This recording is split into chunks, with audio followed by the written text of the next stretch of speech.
adalah debat kedua yang diselenggarakan oleh KPU Sulawesi Utara. Sudah disampaikan tadi oleh Ketua KPU. Tema debat kali ini adalah kesejahteraan masyarakat, pendidikan, dan penanggulangan kemiskinan. Di dalamnya terdapat ekonomi, industri, pendidikan, perdagangan, dan teknologi, UMKM dan koperasi, gender, disabilitas, dan anak. Lalu bagaimana konsep setiap pasangan calon terhadap tema debat pada malam hari ini akan kita saksikan bersama dalam debat pasangan calon gubernur dan wakil gubernur Sulawesi Utara tahun 2020. Kita beri aplaus untuk semua kita yang hadir pada malam hari ini. Baik, saya undang hadirin untuk berdiri. Kita menyanyikan lagu Indonesia Raya.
Hadirin, disilakan duduk.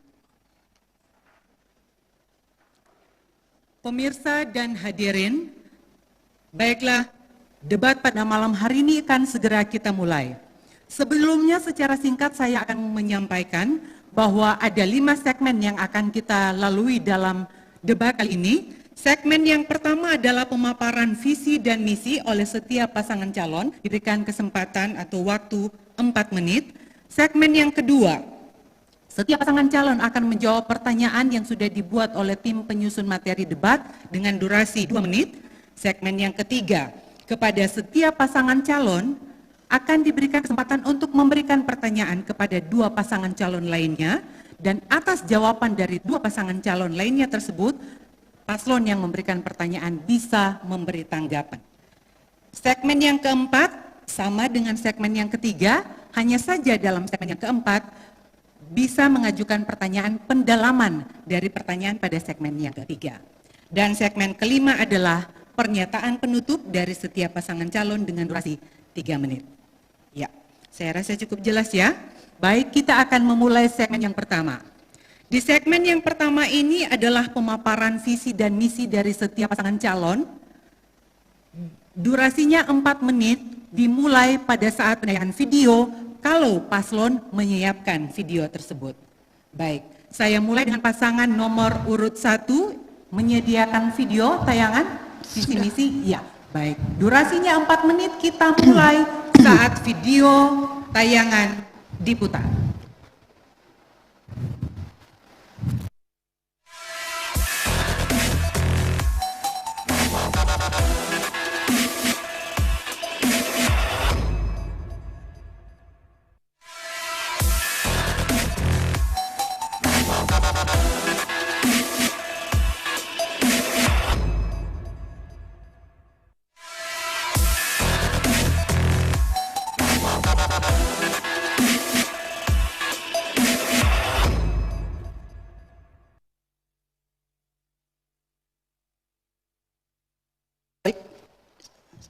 Shalom, Assalamualaikum warahmatullahi wabarakatuh. Om Swastiastu, Namo Buddhaya, salam kebajikan. Saya pasangan calon nomor 1 dari Cepsehan. Kami memaparkan sedikit visi misi yang ada pada kami, yang sudah kami siapkan untuk membawa Sulut bangkit. Visi misi yang baru saja yang disampaikan itu belum komplit, tapi kami jujur, kami akan mempresentasikan secara garis besar apa yang akan kami sampaikan, akan kami lakukan dalam 5 tahun ke depan apabila kami terpilih jadi gubernur dan wakil gubernur. Untuk visi dan misi ini terangkum dalam 9 program prioritas yang dikenal dengan 9 karya CS.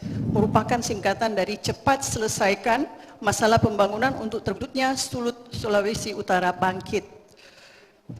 Karya yang pertama adalah Sulut Makmur yang orientasinya untuk pengentasan kemiskinan dan mengurangi angka pengangguran demi terciptanya kesejahteraan sosial bagi masyarakat Sulawesi Utara.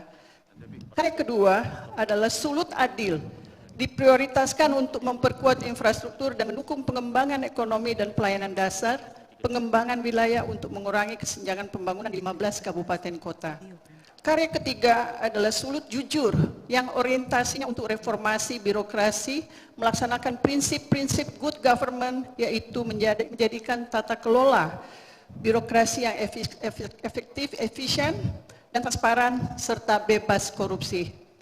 Karya keempat adalah Sulut Unggul, diprioritaskan memperkuat stabilitas transformasi pelayanan publik, penanaman modal, energi, serta jaringan informasi dan komunikasi untuk melahirkan inovasi-inovasi baru.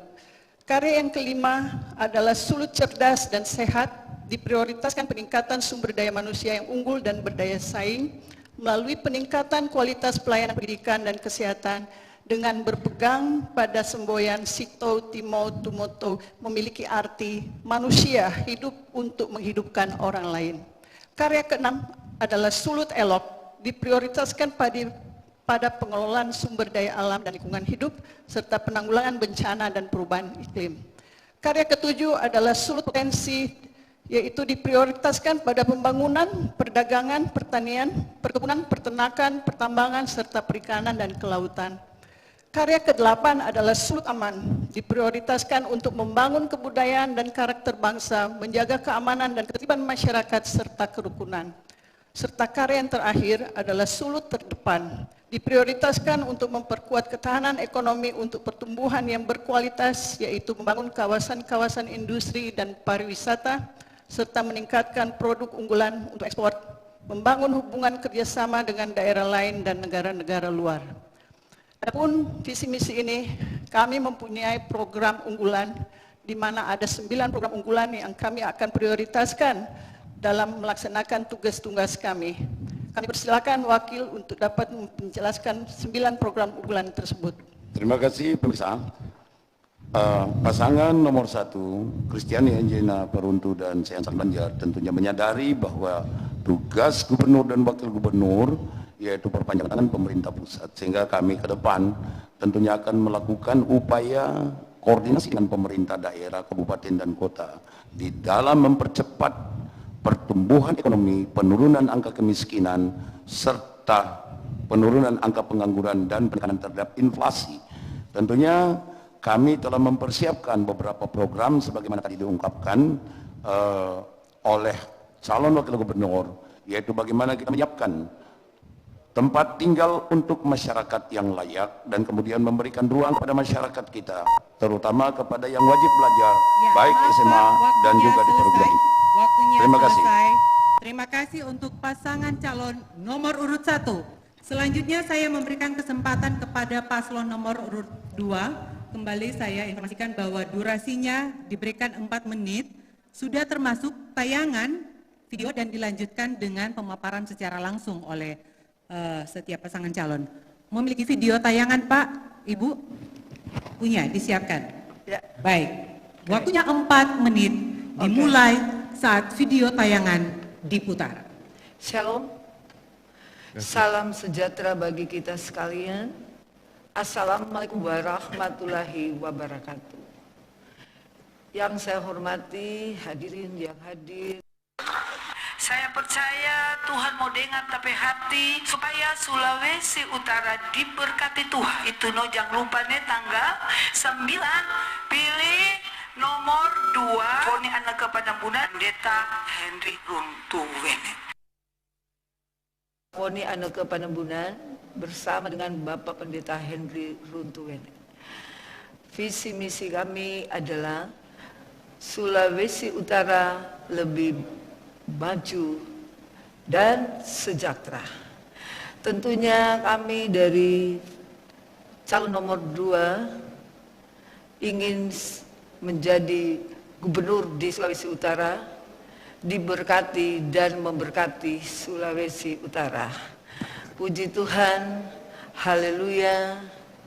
Kalau Tuhan berkenan saya dan bersama Pak Henry menjadi gubernur dan menjadi wakil gubernur di Sulawesi Utara, tentunya tujuan kami adalah untuk mensejahterakan 15 kabupaten Sulawesi Utara dengan setara, tidak memilih kasih, semua sama. Sebab itu doakan kami, jika kami jadi gubernur dan menjadi wakil gubernur, tentunya kami mau yang terbaik untuk Sulawesi Utara.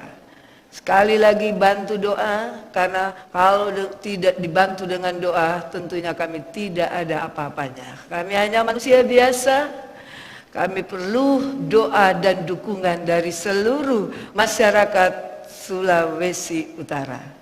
Lebih baik lagi. Terima kasih. Selanjutnya Bapak Wakil. Baik, terima kasih. Sebelumnya terima salam perjuangan kita. Selamat Hari Pahlawan bagi semua kita, mengenang jasa para pahlawan yang telah mendahului kita, menyemangati kita semua. Yang kedua, selamat Hari Ulang Tahun Partai Nasdem yang ke-9 tepat pada hari ini. Gerakan perubahan terus maju ke depan. Visi sebagaimana yang sudah diungkapkan oleh calon wakil gubernur bertitik tolak daripada kedalaman hati dari kami ketika kami terpanggil untuk maju dalam kontestasi ini, memimpin Sulawesi Utara ke depan dengan suatu cita-cita dan harapan untuk bersama membangun Sulawesi Utara baru yang maju dan sejahtera. Visi kami dimulai dengan suatu konsep tentang kebersamaan. Oleh karena itu, membangun Sulawesi Utara sebagaimana yang sudah diungkapkan oleh calon gubernur tadi, Ibu Foni, tidak dapat kita laksanakan secara parsial, tidak dapat kita laksanakan secara sektoral semata, tidak dapat kita laksanakan berdasarkan kepentingan suku, tidak berdasarkan kepentingan keluarga, tidak berdasarkan kepentingan kelompok, tetapi berdasarkan kepentingan rakyat Sulawesi Utara. Amin. Oleh karena itulah kami merumuskan visi kami untuk membangun Sulawesi Utara ini harus dalam satu kebersamaan. Kebersamaan semua agama yang ada di Sulawesi Utara ini.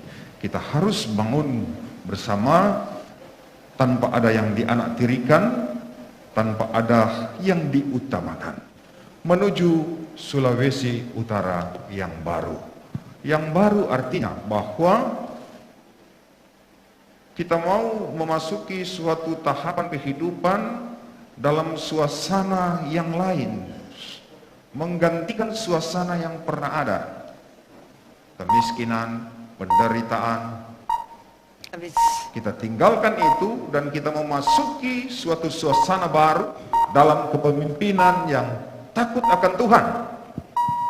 Cukup Pak, waktunya selesai. Terima kasih untuk paslon nomor urut 2. Maaf, saya konfirmasi.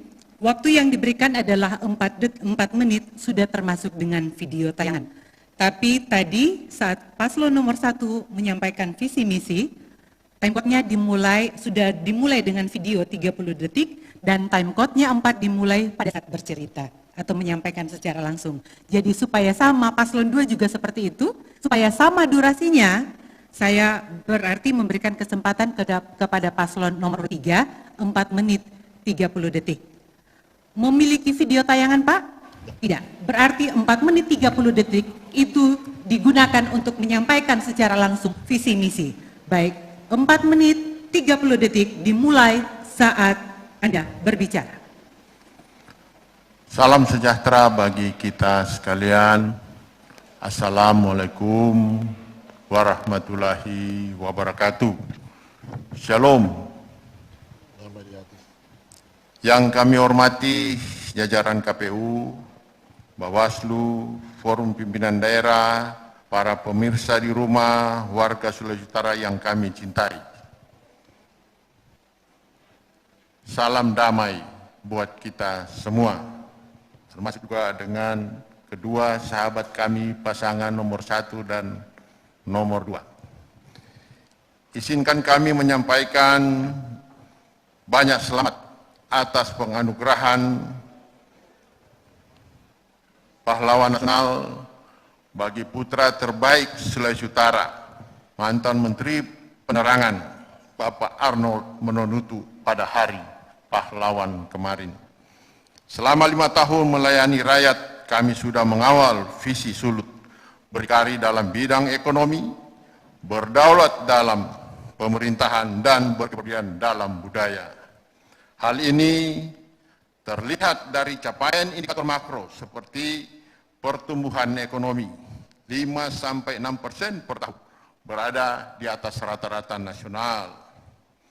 Capaian investasi Sulut tahun 2019 mencapai 14 triliun. Inflasi dikendalikan di bawah 4%, sehingga mendapat penghargaan TPID terbaik wilayah Sulawesi. PDRB naik mencapai lebih dari 130 triliun. Pengangguran turun menjadi 7,37%, tahun 2015 9,03%. Tingkat kemiskinan turun menjadi 7%, tahun 2015 8,65%. Angka harapan hidup naik menjadi 72 tahun. Sejumlah rumah sakit bertaraf internasional kami hadirkan agar bisa mengatasi kesehatan masyarakat. Data-data ini kami ambil dari Badan Pusat Statistik yang dideklarasikan setiap triwulan. Bukan data dari kami, tapi ini data yang sangat akurat. Kalau ada menyampaikan menyimpang dari itu, mungkin mereka ada balai statistik yang lain. Di bidang pendidikan, kami menerapkan pembelajaran berbasis teknologi informasi, ujian nasional berbasis komputer, sehingga lulusan SMU dan SMK kualitasnya sama baik, dari Miangas sampai Pinagoluman, termasuk tinggi dalam aspek integritas, ditunjang dengan upah tenaga pendidik yang sesuai UMP. Hal inilah yang menjadi tolak ukur pada saat kita menghadapi pandemi COVID-19. Siswa-siswa kita sudah terbiasa memanfaatkan teknologi informasi di dalam mereka menjalankan pendidikan dari rumah. Jadi kita bersyukur pemerintah Provinsi Sulawesi Utara sudah maju duluan tanpa disengaja. Pandemi datang menyerang kita. Pendidikan vokasi diperluas dengan mengembangkan SMK Pertanian, SMK Pariwisata, dan Akademi Pariwisata. Dan ini menopang pertumbuhan ekonomi pada saat pandemi. Pertumbuhan secara ditopang 23% dari hasil pertanian. Karena banyak anak-anak didik SMK Pertanian yang turun langsung di tengah-tengah masyarakat. Berbagai upaya kami genjot untuk meningkatkan ekspor baik melalui Pelabuhan Bitung maupun flight cargo. Percepat industrialisasi produk pertanian agar mampu menyerap raw material. Dan ini meningkatkan pendapatan dan nilai tukar petani. Dan kita sudah buktikan harga kopra sekarang 10.100, saya baru jual kemarin. Di bidang UMKM dan koperasi, kita siapkan program inkubator kewirausahaan. pelatihan UMKM, Go Digital, termasuk pemberian modal usaha melalui Bank Sulut sebesar 1 triliun untuk UMKM. Targetnya adalah menumbuhkan 100.000 wirausaha baru, termasuk 10.000 pengusaha menengah dan 1.000 usaha berskala internasional. Bapak, Ibu, saudara-saudara, dan para pemirsa yang ada di rumah, dalam kurun waktu 5 tahun, banyak yang sudah bisa kita lakukan. Kita siapkan roadmap transformasi digital dengan membangun infrastruktur penunjang data center, menyiapkan ekosistem e-commerce, fintech, dan ekonomi digital, serta kebijakan komprehensif menjadikan Sulut sebagai Silicon Valley Indonesia. Prinsip kami adalah solusi salus populi suprema lex extor, hukum tertinggi adalah keselamatan rakyat. Semua kerja keras kami tentunya atas dukungan masyarakat kepada kami selama 5 tahun ini. Cukup Pak, waktunya selesai. Waktunya selesai. Hadirin dan pemirsa, demikianlah segmen pertama penyampaian visi dan misi oleh 3 pasangan calon pada malam hari ini. Kita beri aplaus. Ya, hadirin dan pemirsa, masih di debat tahap kedua. Pasangan calon gubernur dan wakil gubernur Sulawesi Utara tahun pemilihan 2020. Dan kita akan masuk dalam segmen yang kedua. Di segmen yang kedua ini setiap pasangan calon akan menjawab pertanyaan yang sudah dibuat oleh tim penyusun materi debat. Sekedar informasi bahwa untuk nomor urut atau giliran untuk menjawab pertanyaan yang sudah dibuat oleh tim penyusun, tadi kami sudah mengundi dan yang mendapat giliran pertama untuk menjawab pertanyaan adalah paslon nomor urut 3. Paslon akan menjawab dengan durasi 2 menit. Saya persilakan paslon nomor urut 3 mengambil pertanyaan yang sudah terdapat di sampul, salah satu saja Pak. Ya. Baik, ini pertanyaan yang akan dijawab oleh paslon nomor urut 3 dengan durasi 2 menit. Envelope-nya masih tertutup, disegel.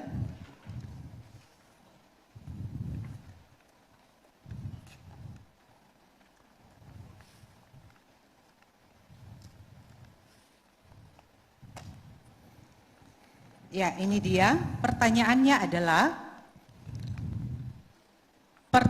adalah tingkat kemiskinan di Sulawesi Utara sampai tahun 2019 berhasil mengalami penurunan sampai 7,51%, bahkan di bawah tingkat kemiskinan nasional.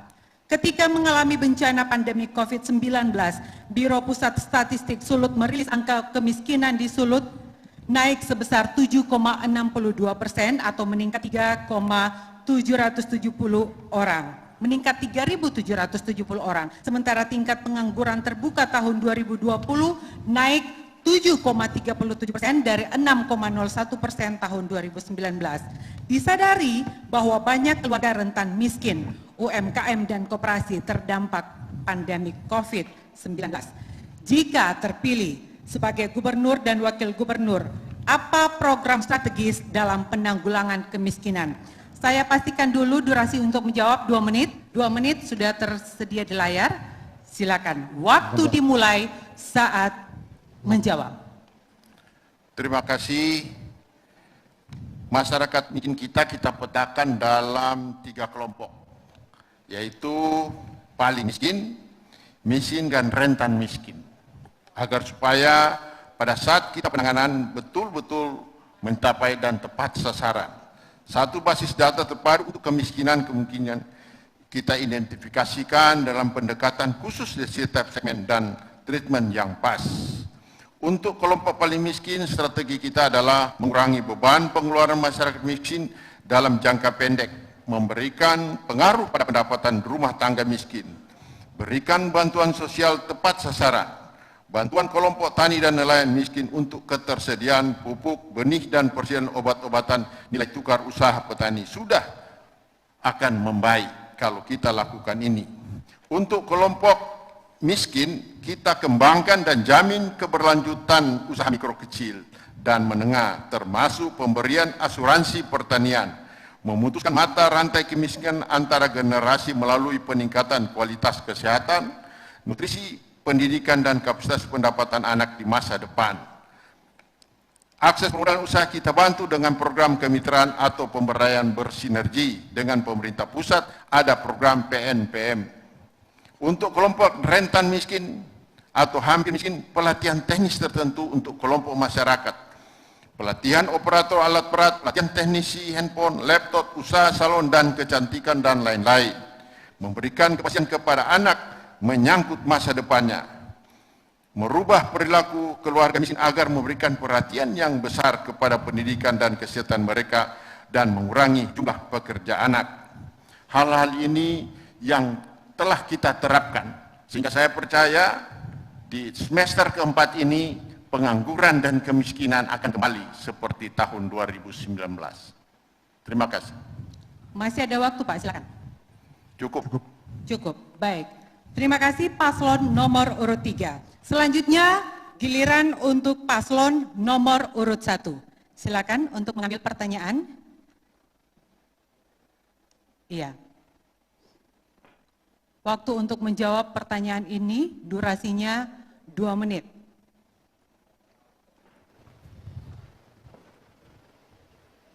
Terima kasih Pak. Envelope-nya masih tertutup.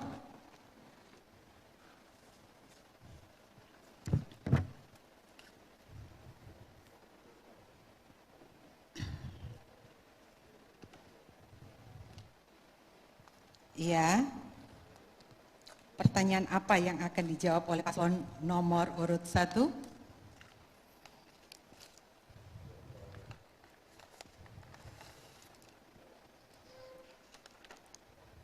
Pertanyaannya adalah, untuk memajukan kesejahteraan umum, bagaimana komitmen, strategi, kebijakan, dan program yang akan dikembangkan oleh paslon apabila terpilih untuk melakukan perlindungan, pemberdayaan, dan penjaminan keadilan gender kelompok minoritas dan anak. Waktu untuk menjawab 2 menit, kita pastikan di layar 2 menit, dimulai saat Ibu dan Bapak berbicara. Terima kasih. Tentunya pertama yang kita harus pahami bahwa kedudukan gubernur itu ada pada 4 sektor atau 4 hal. Pertama sebagai mediator antara pemerintah pusat dan pemerintah kabupaten kota, sebagai inisiator, motivator, dan sebagai supervisor. Capaian-capaian yang disebutkan oleh BPS itu adalah kinerja daripada bupati dan wali kota. Sebab yang mempunyai persoalan adalah bupati dan wali kota. Yang mempunyai masyarakat yang mempunyai persoalan adalah bupati dan wali kota. Sehingga tentunya apabila kami terpilih menjadi gubernur dan wakil gubernur, yang pertama kami akan lakukan sinergitas dengan bupati dan wali kota dengan bagaimana melakukan upaya-upaya keseimbangan. Kita akan tentunya bekerja sama meminta data, terutama berkaitan dengan masalah gender. Nah, ini karena tidak boleh gubernur itu one man show. Capaian yang diperoleh oleh gubernur itu adalah kinerja dari bupati dan wali kota.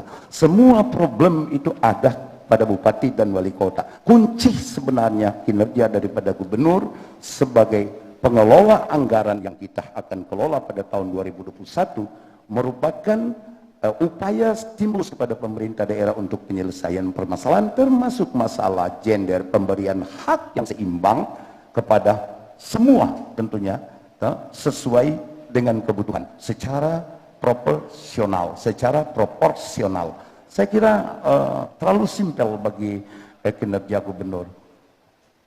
Itu menurut saya dengan Ibu Kristiani, Engina Peruntu, tugas kami sebenarnya hanya bagaimana untuk melakukan sinergitas untuk menyelesaikan persoalan masalah gender, masalah keterbatasan ekonomi dan sebagainya, semuanya ada di kabupaten dan kota, sehingga tentunya apapun yang kami akan lakukan semuanya harus ada sinergitas dengan kepala daerah kabupaten dan kota. Terima kasih. Ya, cukup ya. Pas waktunya. Dan selanjutnya saya berikan kesempatan kepada paslon nomor urut 2 untuk mengambil pertanyaan yang sudah disiapkan.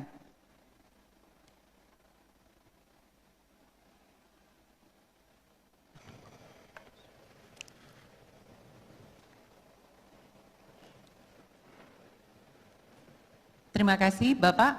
Iya, sampulnya masih tertutup. Durasinya sama, 2 menit untuk menjawab pertanyaan ini.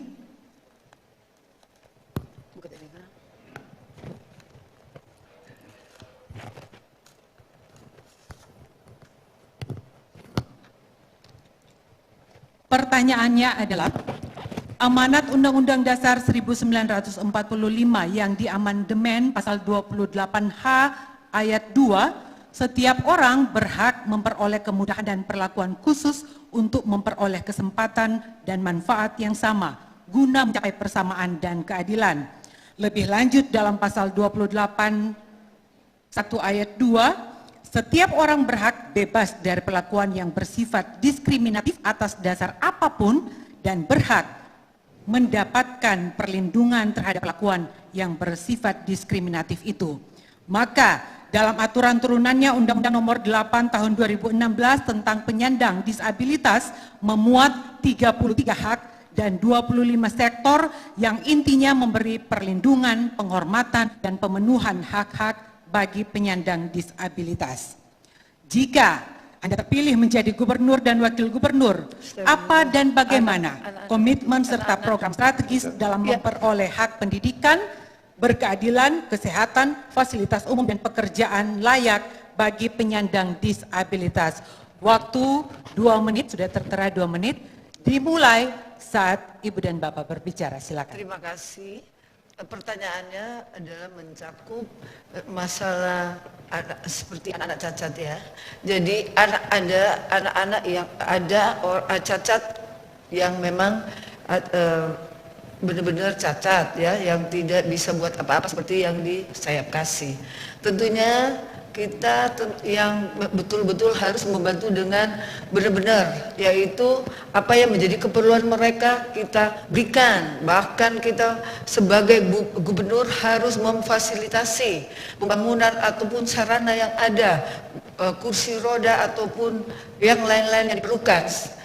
Kalau cacat seperti buta atau tidak kakinya tidak bisa jalan, kita juga harus bantu dengan benar-benar. Di 15 kabupaten kota harus ada sarana pembangunan seperti itu. Dan untuk itu saya percaya Tuhan pasti menolong saya.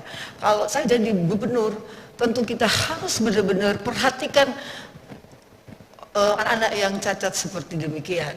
Sebab itu Bapak Wakil teruskan saja. Betul, tekad kami bahwa keadilan, pelayanan dari pemerintah sebagai pelayan publik itu harus dirasakan oleh siapa saja, termasuk saudara-saudara kita yang tidak seberuntung dengan kita yang katakanlah memiliki tubuh yang normal. Oleh karena itu, maka program-program ke depan ketika kami dipercayakan, kami akan sangat memperhatikan eksistensi kehidupan dari para penyandang disabilitas.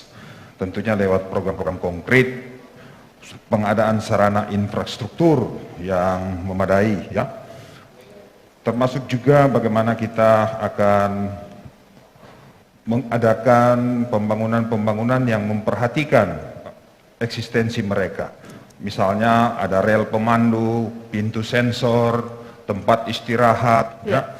Ada di toilet khusus untuk para penyandang disabilitas, hal-hal konkret seperti itu menjadi perhatian kita bagi mereka, termasuk infrastruktur. Waktunya selesai Bapak, terima kasih. Ya, selanjutnya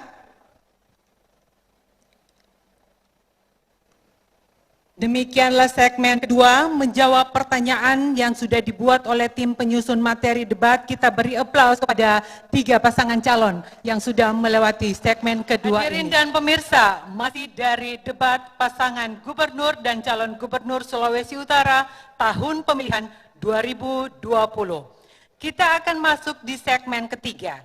Di segmen ketiga ini, setiap pasangan calon akan diberikan kesempatan untuk mengajukan pertanyaan kepada 2 pasangan calon lainnya. Untuk mengajukan pertanyaan, durasinya 1 menit. Sementara kepada 2 pasangan calon lainnya yang akan menjawab, masing-masing untuk menjawab diberikan waktu 2 menit. Selanjutnya, pasangan yang memberikan pertanyaan masih diberikan kesempatan untuk menanggapi dengan durasi 1 menit. Cukup jelas. Dan seperti juga di segmen kedua tadi, urutan untuk memberikan pertanyaan itu sudah kami undi sebelum acara dimulai. Mendapat kesempatan pertama pasangan calon nomor urut 3 untuk mengajukan pertanyaan kepada paslon nomor urut 1 dan paslon nomor urut 2. Untuk mengajukan pertanyaan durasinya 1 menit, 1 menit dimulai saat pertanyaan diajukan. Silakan. Terima kasih. Assalamualaikum warahmatullahi wabarakatuh. Salam sejahtera. Ini rasio di Provinsi Sulawesi Utara, puji Tuhan dari tahun 2019 ke tahun 2020 turun dari 0376 jadi 0370. Sementara di tingkat nasional kita berada di urutan ke-9. Meskipun demikian ada 2 kabupaten di Provinsi Sulawesi Utara ini yang gini rasionya paling tinggi. Kebetulan Minahasa Utara dan Minahasa Selatan. Yang ingin saya tanyakan bagaimana upaya-upaya atau roadmap pasangan nomor 1 dan nomor urut 2 dalam menangani Gini rasio ini. Terima kasih Tuhan memberkati. Iya, pertanyaannya sudah diajukan oleh paslon nomor urut 3. Saya memberikan kesempatan kepada yang pertama paslon nomor urut 1 untuk menjawab pertanyaan ini. Durasinya 3 menit, ada di layar 3 menit, dimulai saat Anda berbicara. Pada pertanyaan pertama tadi yang sudah disampaikan oleh pasangan calon nomor 3, apa yang akan kami buat ke depan apabila kami terpilih jadi gubernur untuk persoalan Gini ratio yang akan kita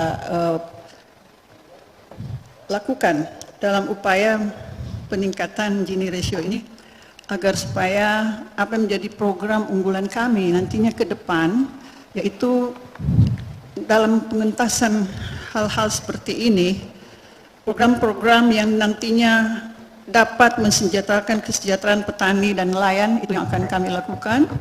Dan tentunya melalui kestabilan harga komoditi unggulan berbasis kearifan lokal serta pemberian bantuan juga kepada petani maupun kepada nelayan, itu akan menjadi tugas kami ke depan. Dan tentunya sebagaimana akan kami lakukan ke depan, di mana ada program unggulan yang tentunya ke depan, yaitu bagaimana pemberian anggaran dana desa kepada seluruh desa ya yang ada di seluruh 15 kabupaten kota yang jumlahnya kurang lebih 1.507 desa yang kami akan berikan dan dana keuangan provinsi sebesar 200 juta per desa. Nah, dari situlah kami akan membangun sulut ini akan menjadikan sulut bangkit. Nah, tentunya dari sini timbullah hal-hal yang dimana akan menekan angka Gini rasionya itu untuk sulut ke depan akan jadi lebih baik. Tentunya kita akan membangun dari desa, ya. Dari sinilah hal-hal seperti ini yang akan kami buat bersama Pak Wakil, di mana desa harus menjadi prime mover kita dalam hal mendorong ekonomi masyarakat untuk makin maju dan makin sejahtera. Dan dari situlah kenapa kami mengambil sulut bangkit karena dari desa harus membangun, desa harus bangkit. Dari situlah 200 juta ini kita minta kepada seluruh hukum tua maupun para aparat desa yang ada di desa di mana saja, tidak usah khawatir dengan dana 200 juta ini kita berikan sepenuhnya bagi desa untuk dapat mengolah keuangan desa ini. Dan dari situ kita akan melihat banyak hal di mana kemiskinan tidak akan ada lagi di seluruh Sulawesi Utara karena pembangunan dari desa sudah kita mulai. Dan mungkin ada hal-hal juga yang akan kami lakukan yang mana ada upaya untuk UMKM yang ada, kita akan berikan bantuan sebesar 3 juta per UMKM yang akan nantinya ke depan kita akan bangun hampir kurang lebih 30.000 UMKM yang ada, mohon maaf 50.000 UMKM yang ada di seluruh Sulut yang akan mendapatkan bantuan UMKM ini. Dan saya kira ini program saya dan Pak Sehan, dan kami sudah lakukan ini juga di daerah kami, bagaimana untuk juga ada juga satu hal yang mana kami akan berikan, yaitu rumah layak huni. Mohon maaf ya, ini program kami akan kami berikan 3.000 rumah kepada seluruh kaum yang belum mendapatkan rumah layak huni. Saya kira itu saja mungkin program-program unggulan yang bisa kami berikan. Cukup Bu, waktunya selesai. Terima kasih paslon nomor urut 1. Selanjutnya kami persilakan kepada paslon nomor urut 2 untuk menjawab pertanyaan dari paslon nomor urut 3 tadi. Waktu untuk menjawab Ibu 3 menit. Ya. 3 menit ya. Dimulai. Terima kasih. Tentunya waktu saya jadi gubernur adalah saya tidak bisa jadi janji yang tinggi. Saya berdoa, apa yang saya bisa buat adalah saya ingin membangun Sulawesi Utara lebih baru dengan cara apa? Seperti kalau di KEK, kita kan sudah ada izin dari presiden. Kita supaya mengangkat itu ke misalnya pertanian, kelapa, cingke, dengpala, itu adalah saya bikin pabrik-pabrik, panggil Pak investor dari luar untuk sama-sama bikin itu pabrik-pabrik supaya tidak ada pengangguran sehingga pekerjaan ada dan tentunya masyarakat pasti. Begitu pula kalau ada di pulau-pulau sebagai orang-orang pulau itu kan banyak itu laut, ikan cekalang, ikan rotor, orang bikin pabrik itu bisa diekspor. Kemudian sayur-sayuran yang dari Tomohon sana, dari bagian-bagian selatan sana banyak sekali sayur-sayur, orang kemas dengan bagus supaya bisa menaikkan hasil daripada pertanian. Dan tentunya orang jadi gubernur harus melihat merata, jangan cuma oh itu sana boleh, itu sana ini tidak, sama-sama saya punya hati adalah ingin supaya Sulawesi Utara itu berhasil, diberkati, takut Tuhan itu. Karena apa? Kalau orang senantiasa sama-sama, baik kabupaten 15 kabupaten ini sama-sama bekerja dengan baik, nyala ada baku-baku wakalai, baku-baku sakit hati, pasti diberkati Tuhan. Saya punya hati ini benar-benar kalau Tuhan percayakan, saya ingin Sulawesi Utara itu diberkati dengan merata. Jangan itu boleh, ini boleh, itu kasih, ini nyanda. Tidak. Saya percaya kalau ini mau jadi gubernur ini begini, Tuhan sudah tahu bagaimana siapa yang akan dipercayakan. Semua orang ini tahu, percaya Pak Tuhan, mana tuh Tuhan mau pilih. Mana betul-betul dia mau bekerja dengan tidak mementingkan diri sendiri, tidak keluarga atau dengan siapa, betul-betul untuk masyarakat. Jadi seperti itu Pak Wakil, bagaimana teruskan, bagaimana supaya miskin di Sulawesi Utara ini. Baik. Tentunya saya sangat sepakat dengan pemikiran, cita-cita, harapan dari Ibu calon gubernur saya, bahwa ketimpangan pendapatan yang terjadi di daerah-daerah ini itu akibat langsung dari kegagalan pemerintah yang menghargai property rights. Ya. Nah, oleh karena itu harus diupayakan pemerataan pendapatan. Dan itu tugas siapa? Tugas pemerintah. Percayakan kami akan atur semua itu. Amin. Termasuk ya contoh-contoh konkret. Misalnya pemerataan tingkat serapan tenaga kerja. Misalnya, ya. Dari satu wilayah tertentu atau satu kabupaten tertentu. Seberapa besar tingkat serapan tenaga kerja di dalam kabupaten atau kota tertentu, ya, harus diatur supaya terjadi pemerataan, supaya pendapatan pun itu akan mengikuti